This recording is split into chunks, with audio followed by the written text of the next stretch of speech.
ल है सुङनामको देवीथानमा अर्ग्यानिक लसुनको खेती। यस्तो भित्तामा पनि हुँदो रहेछ हेर त। ल है ल यस्तो गरामा मात्रै हुन्छ भनेको त हेर्नु त। सिँचाइ हुँदा त भित्तामा नि हुँदो रहेछ। ल मार्यो मार्यो है मार्यो। ल खेती गर्ने सक्यो। परसम्म आँखाले देखुन्जेलसम्म भ्याउन्जेलसम्म छ यो पुरै लसुन हो। माथिल्लो गरेर पनि लसुन हो। यो टाकटुकै लसुन है लसुन। यिनीहरूका लसुन यिनी के रे नाम तिमीहरूको?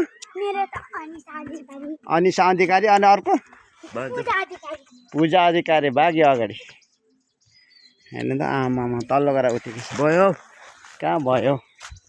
आमामा फुल लसुनबारी भिजिटमा आउनु भएको रहेछ। हेर्नु त आमा तल तल पनि अरू त होइन नि यो बिचमा त ठिकै थियो गरा बनाएर भनेको। आमामा हेर्नु त यहाँ भित्तामा सहित छ त। भित्तामा लसुन भित्तामा न त सासानो रुख भने कि फेरि यत्रो यत्रो छ रुखका। यता हेर्नु ल देवीथानको प्रगति यी बुनिहरूका प्रगति।